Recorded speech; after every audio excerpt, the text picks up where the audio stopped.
Assalamualaikum dan salam Malaysia Medani. Saya Abang Muaz dan Abang Abdul Samad bersama anda dalam Berita Pagi Sarawak, edisi Jumaat 3 Februari. Kita mulakan berita dengan perkembangan ini. Sarawak mencatatkan hasil pendapatan negeri tertinggi iaitu 11.9 bilion ringgit pada tahun lepas. Premier Sarawak Datuk Petinggi Tan Sri Abang Johari Tunoping berkata jumlah tersebut melepasi sasaran awal iaitu 10.2 bilion ringgit yang menunjukkan peningkatan 17%. Saya compare dengan 2018. 2018 kita mendapat pendapatan kira-kira 7 bilion. Dan pada tahun ini, tahun lepas 22, setahun sampai bulan Disember, kita menerima sebenarnya saya kata tadi 11.9 bilion, maknanya almost 12 bilion. Dan ini adalah satu angka yang agak memerangsangkan. Ia memberi surplus kepada bajet kita tahun lepas. Premier Sarawak berkata demikian pada sidang media di Kuching. Jelasnya hasil itu adalah terdiri daripada 4 kategori utama iaitu hasil cukai, hasil bukan cukai, terimaan bukan hasil dan pemberian dan pembayaran balik daripada dana persekutuan. Dedah Premier Sarawak lagi, hasil cukai menyumbang 6.7 bilion ringgit atau 56% daripada jumlah hasil, manakala kategori lain menyumbang 44%. Manakala di bawah kategori hasil cukai jualan negeri atau State Sale Tax SST menyumbang 84% atau 5.6 bilion ringgit daripada jumlah hasil cukai yang dikutip, manakala produk bercukai di bawah SST antara lain terdiri daripada produk minyak dan gas, produk kelapa sawit dan aluminium. Menurut Premier Sarawak lagi, prestasi yang lebih baik dalam kutipan SST adalah disebabkan oleh harga pasaran yang lebih tinggi pada 2022 untuk produk minyak dan gas serta produk kelapa sawit. Tambahnya, Kerajaan Sarawak akan terus mengkaji dan meneliti pelbagai inisiatif utama untuk meningkatkan hasil Sarawak melalui peningkatan, meluaskan dan mempelbagaikan sumber pendapatannya. Mengulas lanjut, Premier Sarawak berkata bagi tahun 2022 sahaja, pelbagai inisiatif telah diperkenalkan seperti menguatkuasakan dasar dividen negeri ke atas badan berkanun dan syarikat berkaitan kerajaan dan mengenakan SST ke atas arang batu. Datuk Petinggi Tan Sri Abang Johari berkata usaha ini adalah penting kerana Kerajaan Sarawak terus giat meneruskan agenda pembangunannya kepada menjadikan Sarawak sebuah negeri ekonomi berpendapatan tinggi menjelang 2030 seperti yang digariskan dalam Strategi Pembangunan Pasca COVID-19 PCDS 2030. Sementara itu, Kerajaan Sarawak bersetuju untuk melanjutkan diskaun bagi bil elektrik kepada pengguna domestik, komersial dan industri di bawah bantuan khas Sarawak Aku Sayang. Premier Sarawak Datuk Petinggi Tan Sri Abang Johari Tunoping berkata diskaun sebanyak 5 hingga 25% itu bagi tempoh 6 bulan pertama tahun ini. Ekonomi kita baru saja buka dan kita hendakkan membantu usahawan-usahawan kita kecil dan sederhana, maka kita berikan diskaun kepada elektrik sepanjang 6 bulan pada tahun ini. Datuk Petinggi Tan Sri Abang Johari menjelaskan ia melibatkan peruntukan berjumlah 200 juta ringgit.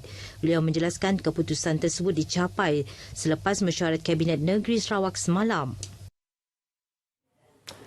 Projek pembinaan jalan yang menghubungkan penduduk Pasin dan Jemoring di Matu yang tertangguh sejak setahun yang lalu bakal disambung semula bermula April tahun ini. Timbalan Menteri Infrastruktur dan Pembangunan Pelabuhan Sarawak, Aidil Larry Wu berkata projek sepanjang 17.6 km itu penting untuk memberi akses perhubungan darat kepada penduduk di kawasan terbabit yang sebelum ini bergantung kepada laluan sungai. Aidil Lariwo menjelaskan projek tersebut akan memberi manfaat dan impak yang besar kepada penduduk selain memudahkan kerajaan untuk menyalurkan kemudahan prasarana lain seperti bekalan air bersih dan elektrik. projek ini memang sudah pasti akan diteruskan. Ia bukan terbengkalai begitu saja. Ia akan diteruskan. Itulah sebabnya kita sentiasa memahati, memantau projek-projek ini, termasuk juga beberapa projek-projek sakit, projek-projek yang ada potensi untuk ditamatkan kerana beberapa masalah-masalah, dan kaedah kita adalah untuk melantik kontraktor baru secara cepat, secara yang lebih cantik lagi supaya projek itu dapat diteruskan. Beliau menjelaskan kontraktor asal telah ditamatkan kontrak pada Ogos tahun lepas dan kontraktor penyelamat akan menyambungkan semula projek tersebut. Beliau berkata demikian ketika lawatan dan tinjauan ke tapak projek di Sungai Pasin Matu. Katanya kerjasama daripada semua pihak adalah penting bagi memastikan pelaksanaan projek berjalan dengan lancar dan disiapkan mengikut jadual yang telah ditetapkan.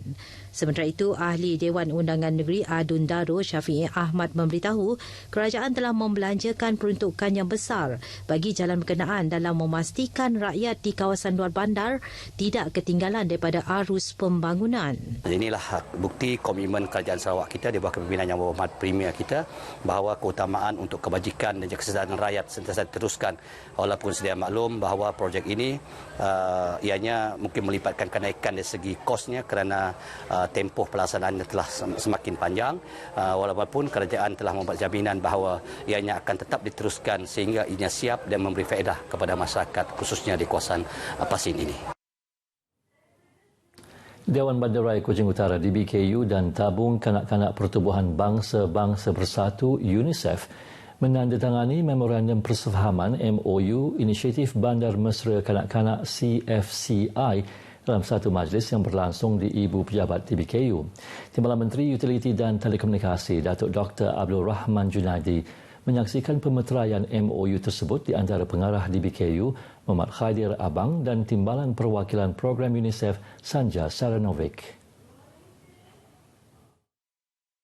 Dalam sidang media, Datuk Dr. Abdul Rahman Junaidi memberitahu MOU tersebut merupakan kerjasama antara DBKU dan UNICEF dalam merangka dan melaksanakan beberapa pelan tindakan ke arah menjamin kebajikan, keselamatan, keselesaan, kesihatan serta pendidikan kanak-kanak di Kuching.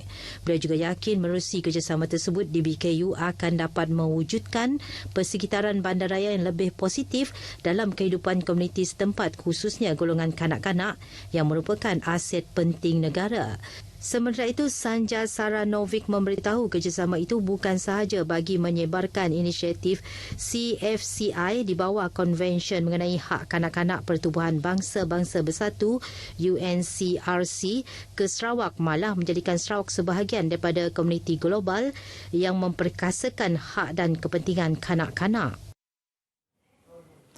Projek sistem saluran parit yang sedang dalam pelaksanaan di Sekolah Kebangsaan Datuk Bandar Debak akan membantu mengawal risiko banjir di kawasan Debak.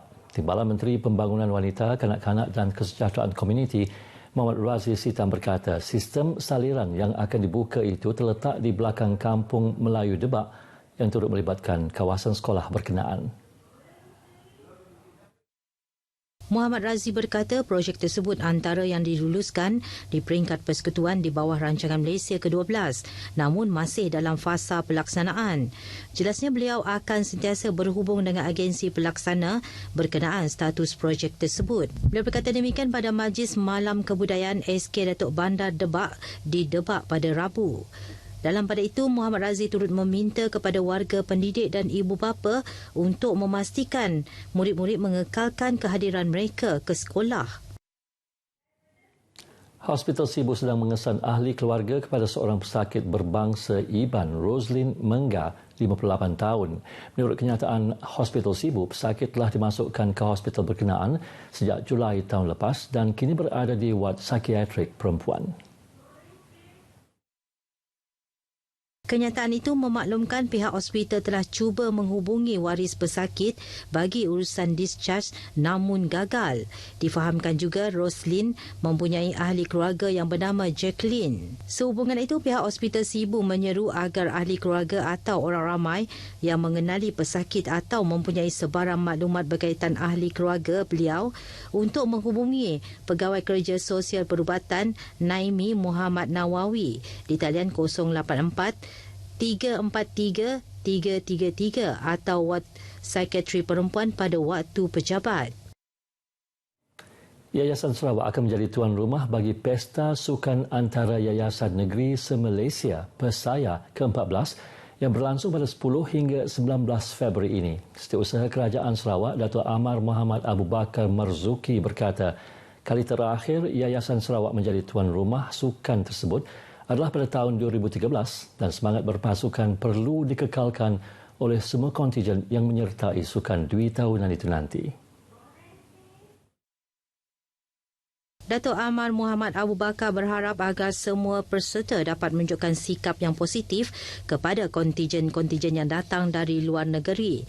Beliau berkata demikian ketika berucap dalam majlis penyerahan bendera kepada Chef de Mission di Dewan Jamilah Yayasan Sarawak pada Khamis. Selain itu, Dato' Amar Muhammad Abu Bakar berkata objektif program itu adalah untuk mengeratkan hubungan antara yayasan negeri di Malaysia menerusi satu hala tuju yang sama, iaitu mengukuhkan dan mengembangkan usaha sama yang telah lama terjalin.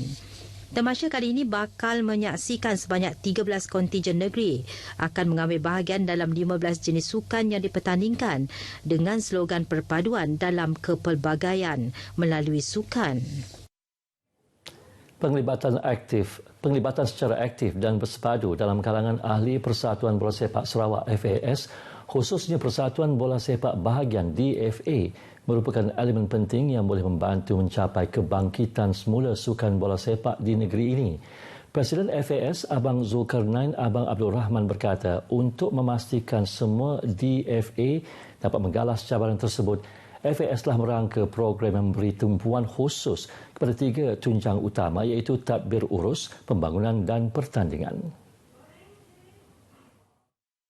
Abang Zulkarnain menjelaskan DFA perlu ditakbir melalui kepimpinan yang memahami sepenuhnya perancangan FAS di samping melengkapkan persatuan berkenaan dengan ilmu dan pengetahuan melalui program pendidikan secara berterusan.